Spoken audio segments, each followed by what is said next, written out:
नमस्कार दोस्तों, स्वागत है आप सभी का आपका अपने चैनल वीके ऑनलाइन क्लास में।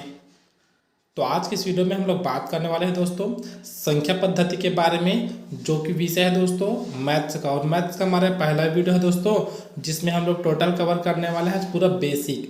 बेसिक कहने का मतलब एकदम टोटल बेसिक ही है दोस्तों। यहाँ हम लोग स्टार्ट कर रहे हैं अंक किसको बोला जाता है, स्थानीय मान क्या होता है, वास्तविक मान क्या होता है, उसके साथ साथ ही संख्याओं के प्रकार को देखेंगे। तो जितना आपका बेसिक है मैथ्स का स्टार्टिंग का, वो सब आज हम लोग देखने वाले हैं दोस्तों। बेसिक कहाँ होता है, जो लाइन हम लोग स्टार्ट करते हैं वो बेसिक होता है, लेकिन इस वीडियो में हम लोग बेसिक से भी नीचे देखेंगे, अर्थात एकदम जीरो लेवल से स्टार्ट करेंगे। तो अभी तक दोस्तों आप लोगों ने चैनल को सब्सक्राइब नहीं किया तो चैनल को सब्सक्राइब कर दीजिएगा, ताकि अगले वीडियो का नोटिफिकेशन आपको मिल सके। और अगले वीडियो में हम लोग इसी से जुड़े प्रश्नों को सॉल्व करके देखेंगे। तो इसमें समझते हैं दोस्तों कि जितना भी चीज़ होता है नंबर सिस्टम में, वो क्या क्या होता है, उनका मान क्या होता है, इन सब के बारे में इसमें देखेंगे। और साथ ही दोस्तों अगर आप लोग इंस्टाग्राम चलाते हैं तो हमें इस आईडी पर फॉलो कर सकते हैं, और अगर टेलीग्राम चलाते हैं तो हमारे चैनल को ज्वाइन कर सकते हैं, ताकि आपको और नोटिफिकेशन मिल सके। साथ ही इतना बड़ा सब्सक्राइब दिखा है दोस्तों, यहाँ पर आप लोग इसको क्लिक नहीं करना है, जो चैनल का सब्सक्राइब बटन है उसको क्लिक करके बेल आइकन को प्रेस करना है। तो आइए दोस्तों देखते हैं एक करके क्या है इस वीडियो में। तो सबसे पहले हम लोग देखेंगे दोस्तों कि संख्या पद्धति पढ़ रहे हैं तो संख्या पद्धति होता क्या चीज़ है इसके बारे में। तो संख्या पद्धति क्या है, एक ऐसी पद्धति है जिसमें विभिन्न प्रकार के संख्याओं एवं उनके मध्य संबंधों व नियमों का क्रमबद्ध अध्ययन किया जाता है। ठीक है दोस्तों, समझ आ गया कि संख्या पद्धति क्या है, जिसमें हम लोग विभिन्न प्रकार के संख्याओं को और उनके मध्य लगने वाले नियमों को क्रमबद्ध रूप में पढ़ते हैं, अर्थात अध्ययन करते हैं। इसी को संख्या पद्धति कहा जाता है। इसके बाद क्या है दोस्तों, तो डिजिट। सबसे पहला हमारा क्या है, डिजिट अर्थात अंक क्या होता है, सभी को पता है अंक क्या होता है। फिर भी अगर इसको डेफिनेशन के रूप में देखें तो कैसे जान सकते हैं, उसके बाद समझेंगे इसमें है क्या चीज़। तो किसी भी संख्या को व्यक्त करने के लिए हम 10 संकेतों का प्रयोग करते हैं। अब 10 संकेत प्रयोग करते हैं दोस्तों, आपको दिख रहा होगा कहाँ से स्टार्ट है, 0 से लेकर के 9 तक का। यही वो अंक है दोस्तों जिसका प्रयोग करके हम बड़ी से बड़ी संख्याओं को लिखते हैं। इन 10 अंक को छोड़ करके कोई ऐसा अंक नहीं है जिसको हम लोग एक्स्ट्रा लिखते हों। तो जितना बड़े से भी बड़ा हमको संख्या बनाना रहता है, इन्हीं 10 संख्याओं का प्रयोग किया जाता है। इन 10 संकेतों को अंक कहते हैं। ठीक है, तो इन्हीं 10 संकेतों को क्या कहा जाता है, अंक कहा जाता है। 10 संकेतों की यह पद्धति दार्शनिक पद्धति कहलाती है। याद रखिएगा क्या कहलाता है, तो दार्शनिक पद्धति कहलाता है। 1 2 3 4 5 6 7 8 और 9 तक के जो अंक होते हैं दोस्तों, उसको क्या कहा जाता है, तो सार्थक अंक कहा जाता है। ठीक है, तो 1 से जो 9 तक की संख्याएं हैं अर्थात अंक है, उनको हम लोग क्या कहते हैं, तो सार्थक अंक कहते हैं। जबकि जो 0 है अर्थात शून्य है, वह असार्थक अंक कहलाता है। तो इतना में आपको समझ आ गया होगा दोस्तों कि अंक क्या है। अर्थात हम लोग क्या किए हैं, जब से गणित पढ़ रहे हैं तब से ये होता है कि सबका एक एक सिंबल दे दिया गया है। जैसे 0 से लेकर के 9 तक ये क्या है, एक चिन्ह है दोस्तों, जिसको हम लोग अब पर्टिकुलर पढ़ते आ रहे हैं। तो मान लिए है कि जो आपको राउंड टाइप का दिखेगा उसको हम लोग 0 लेंगे, ऐसा दिखेगा उसको 1 लेना है, ये हमारा 2 का है। ठीक है, जैसे हम लोग नाम को रखते हैं, नाम को पहचानने के लिए रखा जाता है किसी भी व्यक्ति का नाम, कि यह अमुक व्यक्ति है करके, सेम वैसे ये भी है। ये क्या है, एक चिन्ह है, चिन्ह को हम लोग मान के चलते हैं कि इसको 1 बोला जाएगा, इसको 2 बोला जाएगा, इसको 3 बोला जाएगा। तो ये सब क्या चीज़ है, संकेत है, जिसको हम लोग अंक के रूप में यहाँ पढ़ रहे हैं। अगला है दोस्तों हमारे पास, दोस्तों ये वीडियो थोड़ा सा लंबा हो सकता है, ज़्यादा लंबा नहीं होगा, क्योंकि हम लोग इसमें सिर्फ डेफिनेशन देखेंगे और समझेंगे होता है क्या, ताकि बाद में प्रश्न को बनाते समय हमें किसी प्रकार की कठिनाई ना हो। तो अगला है दोस्तों संख्या क्या होता है। तो ये क्या होता है दोस्तों, देखते हैं। तो संख्या को व्यक्त करने वाले अंकों के समूह, अभी हम लोग अंक देखे दोस्तों, जस्ट इससे पहले क्या होता है, अंक। तो अंकों के समूह को संख्याक कहते हैं। ठीक है, तो अंक बहुत सारे लिख सकते हैं, ग्रुप में लिखेंगे। जैसे 10 लिखना हो तो 1 और 0 लिखेंगे, 100 लिखना हो तो 1 डबल 0 लिखेंगे, 121 लिखना है तो 1 2 1 लिखेंगे दोस्तों। तो ये सब क्या है, संख्याक है। अर्थात इसमें क्या है, तो अंकों का जो समूह बन रहा है ना, उसी को संख्याक कहा जाता है। किसी संख्या को लिखने के लिए हम दाईं ओर से बाईं ओर क्रमशः इकाई, दहाई, सैकड़ा, हजार, 10,000, लाख, 10 लाख इस प्रकार से आदि स्थान देते जाते हैं दोस्तों।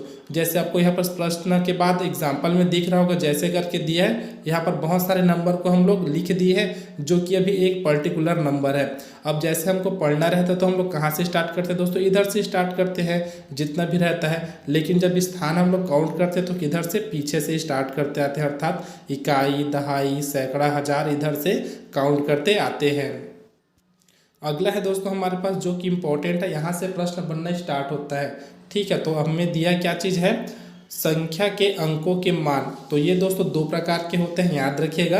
अर्थात संख्या में जो अंकों का मान होता है वो कितने प्रकार के होते हैं? दो प्रकार के होते हैं। पहला कौन सा है? पहला होता है दोस्तों जातीय मान। पहले इसको समझते हैं फिर दूसरे में चलेंगे। तो जातीय मान क्या होता है?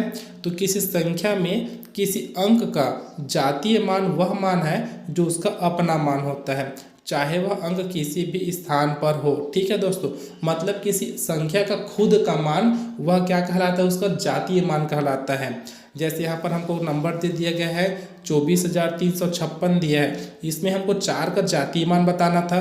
तो यहाँ पर हम लोग डेफिनेशन में देख चुके हैं कि उस अंक का स्वयं का मान क्या होता है? वह उसका जातीय मान कहलाता है। तो यहाँ पर जो 4 का हो जाएगा दोस्तों, अगर हम लोग देखें तो 4 जो है हजार वाले स्थान पर है। ठीक है दोस्तों, यहाँ पर है 4।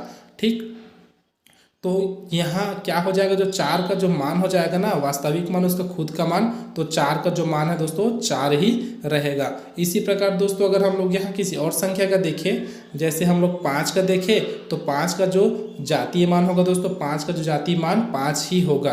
तो किसी भी संख्या का अगर हम लोग जातीय मान निकालते हैं, चाहे वह किसी भी स्थान पर रहे, इकाई में हो, दहाई में हो, सैकड़ा में हो, हजार में, 10,000 में, लाख में, 10 लाख, कहीं पर भी हो, उसका जो जातीय मान होता है वह उसका खुद का मान होता है। खुद का मान कहने का मतलब जो संख्या है दोस्तों वही उसका मान होता है। अगला देखते हैं स्थानीय मान। तो ये दूसरा प्रकार है दोस्तों। स्थानीय मान क्या है? किसी संख्या में किसी अंक का वह मान जो उसके स्थान की स्थिति के अनुसार बदलता है, उस अंक का स्थानीय मान कहलाता है। अर्थात किसी संख्या का वास्तविक मान हमको पता चला, और वास्तविक मान के बाद क्या है? स्थानीय मान है। ये क्या होता है? उसके स्थान की स्थिति के अनुसार बदलता है, इसको याद रखिएगा। जैसे यहाँ पर क्या दिया गया है दोस्तों, मैं अगर ले लेता हूँ 3 को, तो 3 का अगर हम लोग वास्तविक मान देखते तो 3 ही होता, लेकिन वह किस स्थान पर है? अब स्थानीय मान की बात करें तो अगर पीछे से काउंट करते चले तो इकाई, दहाई, सैकड़ा और हजार वाले स्थान पर है दोस्तों। तो जो 3 का स्थायी मान हो जाएगा वो क्या हो जाएगा? तो 3 का गुणा हम लोग कर देंगे 1000 से, तो हमारा इसका स्थानीय मान निकल जाएगा। कितना निकलेगा दोस्तों? तो 3000 निकलेगा। ये उसका स्थानीय मान कहलाता है। इसी प्रकार अगर हम लोग 6 का देखें दोस्तों, तो 6 का कितना हो जाएगा? तो 6 का हो जाएगा 60,000, क्योंकि 10,000 वाले स्थान पर है। इसको और बताते हैं दोस्तों अच्छे से कैसे आप लोग इसको निकाल सकते हैं। एक काम कीजिएगा, कभी भी आपसे पूछा जाता है ऐसा टाइप का कहीं नंबर दिया जाता है, पूछा जाता है किसी अंक का स्थानीय मान ज्ञात कीजिए, तो सबसे पहले जैसे हम लोग को यहाँ पर पूछ दिया गया है कि 8 का स्थानीय मान क्या हो जाएगा। तो सबसे पहले देखिएगा 8 को आप लोग लिखिएगा नीचे में, उसके बाद जितना अंक है ना राइट साइड में जितना अंक रहेगा उतना टाइम आपको 0 कर देना। तो 5 अंक यहाँ पर दिख रहा है, तो 5 0 हम लोग ऐसे कर देंगे, तो इसका क्या निकल जाएगा दोस्तों? स्थानीय मान निकल जाएगा। अगला प्रश्न देखते हैं दोस्तों। प्रश्न नहीं है दोस्तों, अगला टॉपिक है। ठीक है, तो यहाँ से स्टार्ट होता है हमारा मेन क्या चीज़ है? संख्याओं के प्रकार। अब दोस्तों अभी जैसे मैं बताया कि वहाँ से क्वेश्चन बनता है, अर्थात स्थानीय मान और जातीय मान से क्वेश्चन बनता है। तो अगले वीडियो में मैं क्वेश्चन करके बताऊंगा दोस्तों कि वहाँ से कैसा टाइप का क्वेश्चन पूछा जाता है व्यापम और पीएससी दोनों में। साथ ही दोस्तों अगर आप लोग एसएससी का दिलाते हैं एग्जाम, या फिर सेंट्रल का कोई सा भी जॉब रहे उसके लिए अगर आप लोग एग्जाम दिला रहे हैं, तो सब में कैसा टाइप का क्वेश्चन आता है दोस्तों सबको आपको सॉल्व करके बताएंगे। अगला है दोस्तों संख्याओं के प्रकार। पहला है दोस्तों प्राकृतिक संख्या, फिर प्राकृतिक संख्या, इसी को नेचुरल नंबर बोला जाता है इंग्लिश में। तो ये क्या होता है? तो वस्तुओं को गिनने के लिए जिन संख्याओं का प्रयोग किया जाता है उन्हें गणन संख्या या प्राकृत संख्या कहते हैं। दोस्तों हम लोग कभी भी किसी भी चीज़ को काउंट करते हैं तो जीरो से स्टार्ट नहीं करते, याद रखिएगा। अगर हमको 10 सामान दिया है तो हम लोग पहला को जीरो करके तो नहीं बोलेंगे, 1 2 3 4 5 ऐसे करके गिनते हैं। तो जिन संख्याओं का उपयोग हम लोग गणना के लिए करते हैं अर्थात गिनने के लिए करते हैं वह क्या कहलाता है, तो प्राकृतिक संख्याएं कहलाती है। यहाँ पर उदाहरण में हमको दिया है जैसे 1 2 3 4 5 6, ये पूरा बढ़ते जाएगा दोस्तों कहाँ तक, तो अनंत तक ये हो सकता है। ठीक है, मतलब बहुत लंबा यह सीरीज चलता है, जितना आप लोग काउंट कर सको, ये होता है प्राकृतिक संख्या है। ठीक है दोस्तों, एक बार फिर बताते हैं, वे संख्याएं जिनको गिनने के लिए उपयोग में लाया जाता है प्राकृतिक संख्याएं कहलाती है। अगला प्रश्न है, अब पूर्ण संख्या देखते हैं। पूर्ण संख्या क्या है, तो अभी हम लोग अंक देखे थे दोस्तों सबसे पहले, तो अंक में क्या है, टोटल हमारे पास 10 अंक है। तो पूर्ण यहाँ पर क्या है, हम लोग अगर जीरो को नहीं लेते तो हमारे पास क्या 10 अंक तो नहीं मिल पाएगा। तो पूर्ण अंक बनाने के लिए हमको क्या चाहिए, एक और चाहिए, वो कौन सा अंक है, शून्य है। ठीक है, अर्थात जीरो है। तो पूर्ण संख्या क्या है देखते हैं, प्राकृतिक संख्याओं में शून्य को मिलाने पर जो संख्या प्राप्त होती है उसे पूर्णांक या पूर्ण संख्या कहते हैं। ठीक है, पूर्णांक दूसरा होता है, इसके बाद देखेंगे वो क्या होता है। तो पूर्ण संख्या क्या है दोस्तों, अगर हम लोग प्राकृतिक संख्या में शून्य को भी मिला देते हैं तो वह क्या कहलाता है, पूर्ण संख्या कहलाता है। तो अगर हम लोग यहाँ जीरो को हटा देते हैं तो हमारे पास क्या बढ़ रहा है, इधर का नेचुरल नंबर बढ़ रहा है अर्थात प्राकृतिक संख्या बढ़ रहा है। लेकिन अगर हम लोग यहीं पर क्या करें दोस्तों, जीरो को भी ऐड कर दे तो वह पूर्ण संख्या कहलाता है, जिसको इंग्लिश में होल नंबर कहते हैं। अगला है दोस्तों, देखते हैं पूर्णांक। ठीक है, दो चीज़ देख लिए इसमें संख्याओं के प्रकार में, पहला देखिए प्राकृतिक संख्या, दूसरा देखे हैं अपन लोग पूर्ण संख्या, तीसरा है पूर्णांक संख्या अर्थात इसी को इंटीजर बोला जाता है इंग्लिश में। प्राकृतिक संख्याओं में शून्य एवं ऋणात्मक संख्याओं को मिलाने पर जो संख्या प्राप्त होती है उन्हें पूर्णांक कहते हैं। ठीक है दोस्तों, अब देखो जैसे करके दिया यहाँ पर, अगर हम लोग थोड़ा सा फोकस करें तो अगर हम लोग इधर का हटा देते हैं पूरा जीरो से, जो लेफ्ट साइड दिख रहे उतने को हटा देंगे तो हमको क्या मिलेगा, 1 2 3 4 5 करके इधर मिलते जा रहा है, सभी धनात्मक है। ये हमारे पास क्या है, प्राकृतिक संख्या है। ठीक है दोस्तों, अब यहीं पर अगर मैं इधर का जितना भी ऋणात्मक वाला है उसको हटा दूं तो ये कितना बन जाएगा, पूर्ण संख्या बन जाएगा। अब यहीं पर क्या बोला गया है, जो डेफिनेशन में बोला गया है प्राकृतिक संख्याओं के ऋणात्मक भाग, तो इधर हम लोग क्या लिए हैं, ऋणात्मक भाग को लिए हैं। तो इन सब को मिला करके जो संख्याएं बनती है वो कहलाती है पूर्णांक संख्याएं। ठीक है दोस्तों, तो ये होता है अगर माइनस इनफाइनाइट से हम लोग बढ़ते चले तो जीरो मिलेगा, फिर इधर बढ़ते चलेंगे तो प्लस इनफाइनाइट तक जितना भी आपको मान मिलेगा दोस्तों वो सब क्या कहलाता है, तो पूर्णांक संख्याएं कहलाती है। इसके दो भाग होते हैं दोस्तों, देखते हैं। ये दो प्रकार के होते हैं, पहला है धनात्मक पूर्णांक संख्या अर्थात जितने भी यहाँ धनात्मक संख्या रहेंगे उनको क्या बोलेंगे, धनात्मक पूर्णांक संख्या है। उसी प्रकार जितने भी ऋण वाले अंक हैं उन सबको क्या बोलेंगे, ऋणात्मक पूर्णांक संख्याएं। अब यहाँ पर एक संख्या बच रहा है दोस्तों जीरो, अब यह असमंजस है कि उसको प्लस में ले कि माइनस में ले, अर्थात धनात्मक पूर्णांक में ले या फिर ऋणात्मक पूर्णांक में ले। तो ये क्या होता है दोस्तों, जो शून्य होता है अर्थात जीरो होता है, यह न तो धनात्मक पूर्णांक होता है और न ही ऋणात्मक पूर्णांक होता है। दोस्तों अगर आप लोग नोट्स बना रहे हैं तो बहुत ही अच्छा है, मैं यहाँ पर जो बता रहा हूँ वो आप लोग स्क्रीनशॉट करके रख सकते हैं, फिर इसको कॉपी में लिख सकते हैं या फिर मेरे साथ साथ ही आप लोग इसको कॉपी में लिखते चल सकते हैं। तो ये हो जाएगा दोस्तों हमारे पास पूर्णांक क्या है और उसके कितने प्रकार होते हैं, दोनों को यहाँ पर हम लोग देख लिए। अगला जो हमारे पास है दोस्तों सम संख्या है। दोस्तों जो लोग पढ़े नहीं है इस चीज़ को, मतलब अभी स्टार्ट कर रहे हैं, उनके लिए बहुत ही बढ़िया है। लेकिन बहुत लोग, मैं बोलूँगा 99% ऐसे लोग भी होंगे जो इन सब चीज़ को जानते होंगे, तो उनके लिए रिवीजन भी हो जाएगा और जो नहीं जा रहे उनके लिए यह अच्छा मौका है सीखने का, क्योंकि हम लोग एकदम जीरो से स्टार्ट कर रहे हैं दोस्तों। जीरो नहीं बोल सकते, जीरो से नीचे से स्टार्ट कर रहे हैं। तो आप लोग हमारे साथ बने रहिएगा दोस्तों जब तक यह सीरीज चल रहा है तब तक। अगला है दोस्तों सम संख्या है। तो सम संख्या क्या होती है, वे संख्याएं जो 2 से, जैसे 2 4 6 8 पूर्णतः विभाजित होती है, या फिर ऐसे बोल सकते हैं दोस्तों, इतना को काट देते हैं, इसको हम लोग समझाते हैं। वे संख्याएं जो 2 से विभाजित होती है सम संख्या कहलाती हैं। ठीक है, तो यहाँ पर एग्जाम्पल में क्या दिया है, 2 4 6 8, तो ये जितनी भी संख्याएं 2 से विभाजित है इनको और छोड़ देते और बहुत सारी संख्याएं जो क्या है 2 से विभाजित है, तो ये सब क्या कहलाती है दोस्तों, सम संख्याएं कहलाती है। जैसे अगर मैं 2 को 2 से भाग दूं तो कितना आएगा, 1 आएगा। उसी प्रकार अगर मैं 2 से 4 को भाग दूं तो कितना आएगा, मतलब 2 आ रहा है, शेषफल तो नहीं मिल रहा है यहाँ। तो ये क्या होता है दोस्तों, सम संख्या जो 2 से विभाजित हो जाती है उनको सम संख्याएं कहा जाता है। अब जैसे आपके पास 3 अंक आ जाता है, 4 अंक आ जाता है, जैसे मैं लिख देता हूँ यहाँ पर दोस्तों, एक संख्या लिख देता हूँ 108, ठीक है, इतना लिख दे 108। अब कभी पूछा जाता है सम संख्या है फिर विषम संख्या है, या फिर कुछ ऐसे लिख देते हैं 5, 3 और 2। अब देखो इधर का जो 2 अंक है दोस्तों वो क्या है, विषम है, लेकिन लास्ट वाले को आपको चेक करना है सम है या विषम है। अगर यह सम है दोस्तों लास्ट वाला तो वह सम संख्या होगा, अगर विषम है तो विषम संख्या होगा। अगला है दोस्तों विषम संख्याएं। तो ये क्या होती है दोस्तों, विषम संख्याएं, ऑड नंबर बोलते हैं इंग्लिश में। वे संख्याएं जो 2 से पूर्णतः विभाजित नहीं होती उन्हें विषम संख्या कहते हैं। अर्थात दोस्तों किसी भी संख्या को हम लोग 2 से भाग देते हैं और कुछ शेष फल हमको प्राप्त होता है, वह क्या कहलाती है, विषम संख्या। जैसे यहाँ पर क्या, अगर हम लोग 3 को भाग दें, 3 को अगर 2 से भाग देते हैं दोस्तों तो कितना हो जाएगा, एक बार में भाग जाएगा लेकिन एक शेषफल हमको प्राप्त होगा। तो कुछ ऐसे संख्याएं हैं जिनको 2 से भाग देने पर वह विभाजित नहीं होती, विषम संख्याएं कहलाती है। आशा कर रहा हूँ दोस्तों आपको समझ में आ रहा होगा। नहीं आ रहा होगा दोस्तों तो एक बार वीडियो को थोड़ा सा वापस कर लीजिएगा, फिर उसको देख लीजिएगा। अगला है दोस्तों अभाज्य संख्याएं। तो अभाज्य संख्या, यहाँ से क्वेश्चन बनता है दोस्तों, कुछ अभाज्य संख्या दिया रहेगा, जैसे बोला जाता है कि 5 प्रथम अभाज्य संख्या, 10 प्रथम अभाज्य संख्याओं का योगफल कितना होगा, ऐसा टाइप का क्वेश्चन आता है। अभाज्य संख्या जिसको इंग्लिश में प्राइम नंबर बोला जाता है, तो ये क्या होता है, इसको अच्छे से समझिएगा दोस्तों, ठीक है, एक इम्पॉर्टेंट वाला टॉपिक है ये वाला। वे संख्याएं जो स्वयं और एक के अलावा अन्य किसी संख्या से विभक्त नहीं होती उन्हें अभाज्य संख्याएं कहते हैं। ठीक है, क्या बोला गया है, ऐसे संख्या है जो संख्या ना खुद से, मतलब जैसे यहाँ पर 11 है तो 11 से ही भाग जाएगा, और दूसरा क्या है 1 से भाग जाएगा।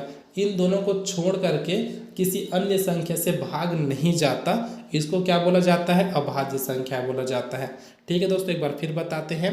वे संख्याएं जो स्वयं को छोड़कर और एक को छोड़कर किसी और संख्या से विभक्त नहीं होता उन्हें अभाज्य संख्याएं कहते हैं। जैसे ये हमारे पास है दोस्तों, कुछ नंबर्स दिए हुए हैं, 2, 3, 5, यहाँ भी आ सकता है, 7 है, 11 है, 13 है, 17 है, 19 है। ये सब ऐसे नंबर हैं जो कि अभाज्य संख्या है।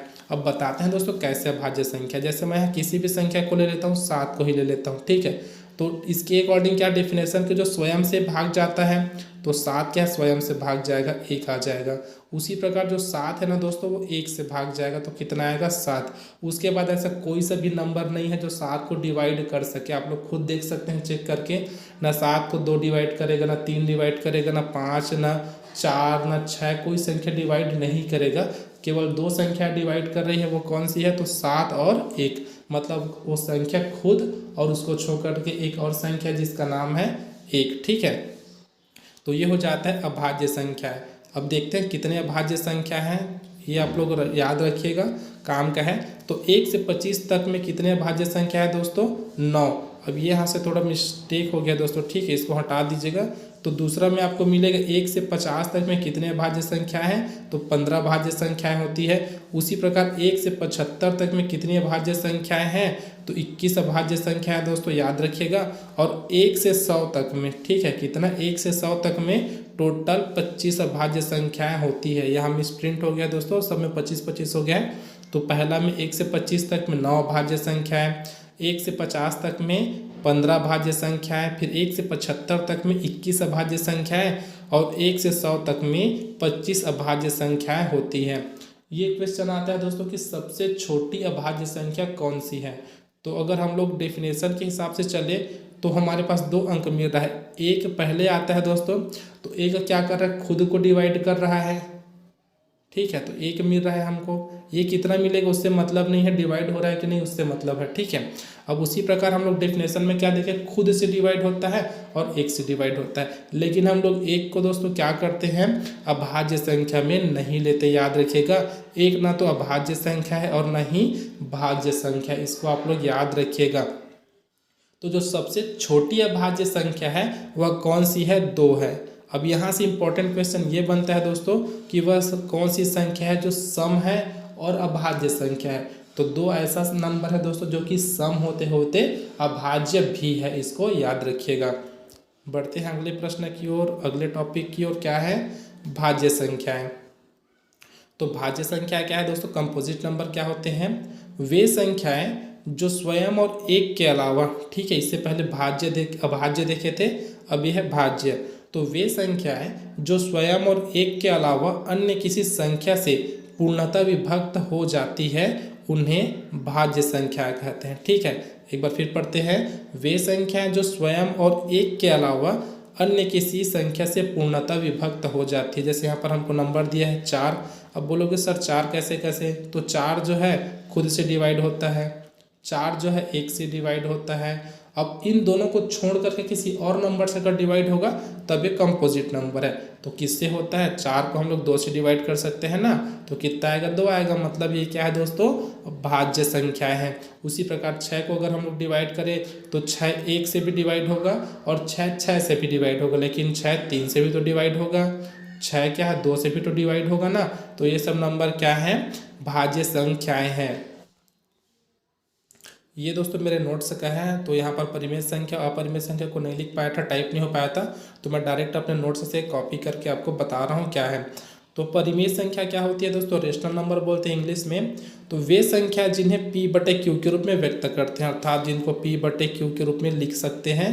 और यहाँ पर जो P और Q है दोस्तों वो क्या होंगे? पूर्णांक संख्या होंगे। ठीक है, दोनों क्या है? पूर्णांक संख्या होंगे। और एक कंडीशन इसमें रहता है, अर्थात जो शर्त है समझ सकते हैं, जो नीचे वाला संख्या दोस्तों अर्थात Q यह 0 के बराबर नहीं होना चाहिए। अर्थात ये जो Q है ना, इसका मान 0 के बराबर नहीं होना चाहिए, तब वो क्या कहलाता है? परिमेय संख्या कहलाता है। जैसे आपको एग्जाम्पल में यहाँ दिख रहा होगा 3/5 है, 7/9 है और बहुत सारी संख्याएं हैं। आपको कमेंट बॉक्स में कमेंट करके बताना है दोस्तों जो 2 है वो परिमेय संख्या है कि नहीं है। ठीक है, याद रखिएगा क्या पूछा हूँ, जो 2 है वह परिमेय संख्या है कि नहीं है, आपको कमेंट बॉक्स में कमेंट करके बताना है। अब इसमें थोड़ा सा और समझ लेते हैं दोस्तों क्या क्या है। तो जो पता है हमको बटे के रूप में, जैसे यहाँ 3/5 एग्जाम्पल में दिया है, तो ऊपर की जो संख्या उसको क्या बोलते हैं? अंश बोलते हैं, नीचे वाली संख्या को हर बोलते हैं। ठीक है, तो हर का जो मान है वो क्या नहीं होना चाहिए? 0 के बराबर नहीं होना चाहिए, तब वह क्या कहलाता है? परिमेय संख्या कहलाता है। अगला देखते हैं दोस्तों। प्रत्येक पूर्णांक संख्या एक परिमेय संख्या होती है। ठीक है, देख सकते हैं क्या है? प्रत्येक जो पूर्णांक संख्या होती है वह एक परिमेय संख्या होता है। नीचे में थोड़ा सा इसके बारे में और अच्छे से जानेंगे दोस्तों कैसे होता है परिमेय संख्या और अपरिमेय संख्या। अगला है दोस्तों अपरिमेय संख्या क्या है? जिसको इंग्लिश में इरेशनल नंबर बोला जाता है। तो वे संख्या जिन्हें P/Q के रूप में व्यक्त नहीं किया जा सकता। ठीक है दोस्तों, क्या कर सकते हैं? जिसको P/Q के रूप में नहीं लिख सकते, अपरिमेय संख्या कहलाता है। उसके बाद बोला गया जहाँ P और Q इंटीजर है, इसमें भी क्या रहेंगे? जो P और Q इंटीजर के फॉर्म में रहेंगे। और एक कंडीशन इसमें भी बोला गया है Q does not equal to 0। अब ये दोस्तों देख सकते हैं एग्जाम्पल में इसका क्या दिया है।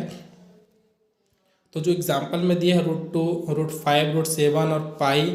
तो अब यहाँ से ये मत सोचिएगा दोस्तों कि जो रूट के रूप में रहेंगे, स्क्वायर रूट के रूप में, वो अपरिमेय संख्या है करके, क्योंकि दोस्तों बहुत से ऐसे नंबर है जो रूट में रहते हुए भी परिमेय संख्या को शो करते हैं। लेकिन जो पाई है दोस्तों उसको याद रखिएगा, ये हमेशा अपरिमेय संख्या में आता है। तो देखो दोस्तों यहाँ पर मैं ये बताना चाह रहा हूँ, जैसे अगर आपको पूछा जाएगा √16 का मान, ये परिमेय संख्या है या फिर अपरिमेय संख्या, तो इसके अकॉर्डिंग आप लोग तो बोल दो कि सर अपरिमेय संख्या है। लेकिन जब हम इसको तोड़ेंगे दोस्तों तो कितना हो जाएगा? ये रूट के अंदर निकलेगा 4 × 4 हो जाएगा। अब बाहर निकलेगा तो कितना मिलेगा हमको? 4। तो ये क्या पूर्ण संख्या मिल रहा है कि नहीं मिल रहा है दोस्तों? तो ये हमारे पास क्या हो जाएगा? एक परिमेय संख्या हो जाएगा। उसी प्रकार अगर हम लोग दूसरा एग्जाम्पल लेके देखें, √17 लेते हैं, तो ये क्या हो जाएगा दोस्तों? इसका जो पूर्ण वर्ग है वो बाहर नहीं निकल पाता, मतलब एक कंप्लीट नंबर में रूट से बाहर नहीं निकल पाता। इसीलिए ऐसे संख्या जो कि रूट के अंदर रहते हैं और जिनका अगर हम लोग वर्ग निकालते हैं, अर्थात उसको पूर्ण संख्या के रूप में बाहर निकालते हैं, तो वह नहीं निकल पाता। तो सिर्फ ऐसे नंबर ही अपरिमेय संख्या के अंतर्गत आते हैं। और अगर जिसका रूट कंप्लीट यहाँ से कट जाता है, कुछ संख्या हमको प्राप्त होता है, वह सब परिमेय संख्या के अंतर्गत आता है। क्वेश्चन याद रखिएगा दोस्तों, जो पूछा हूँ 2 को बताना है परिमेय संख्या है कि नहीं है। अगला प्रश्न, अगला टॉपिक देखते हैं दोस्तों, क्या है? वास्तविक संख्या है, रियल नंबर बोलते हैं, ठीक है। तो ये सब लास्ट में इसलिए बता रहे हैं क्योंकि दोस्तों ये सब का बाप होता है। जैसे हम लोग जब भी ब्रांचेस पढ़ते जाते हैं, सबसे पहले कॉम्प्लेक्स नंबर आता है अर्थात सम्मिश्र संख्या है, फिर वहाँ से दो पार्ट में डिवाइड होता है। तो एक पार्ट आपका बनता है रियल नंबर का, उसके अंतर्गत अभी जितना हम लोग आज पढ़े हैं ना वो सब रियल नंबर के अंतर्गत आता है। और उसका जो दूसरा ब्रांच बनता है वो इमेजरी नंबर का रहता है, अर्थात काल्पनिक या फिर आभासी नंबर बोलते हैं उसका रहता है। तो हमारा जो इम्पोर्टेंट है दोस्तों वो क्या है? वास्तविक संख्या है। तो जितना भी पढ़े हैं ना, जो नेचुरल नंबर हो, होल नंबर हो, इंटीजर्स हो, परिमेय संख्या, अपरिमेय संख्या, भाज्य, भाज्य, सहभाज्य, जो भी है सब इसी के अंतर्गत आते हैं। तो वे देखते हैं डेफिनेशन क्या है।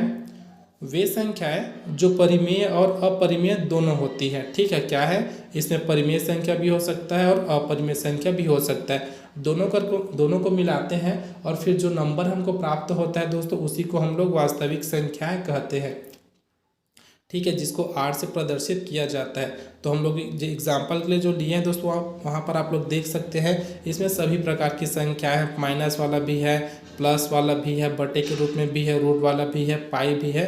तो ये सब क्या कहलाते हैं? वास्तविक संख्याएं कहलाते हैं, जितना भी आपको नंबर दिख रहा होगा यहाँ पर। अब इसके बाद दोस्तों इधर तो कुछ नहीं है, तो आज के वीडियो में बस इतना ही।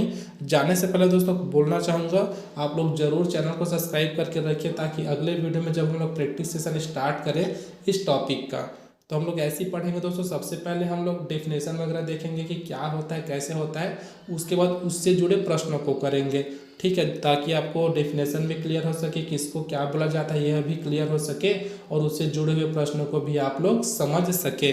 तो दोस्तों वीडियो को जरूर से लाइक कीजिएगा और अपने दोस्तों में ज़रूर शेयर कीजिएगा, साथ ही चैनल को जरूर सब्सक्राइब कीजिएगा। मिलते हैं दोस्तों अगले वीडियो में, तब तक के लिए जय हिंद।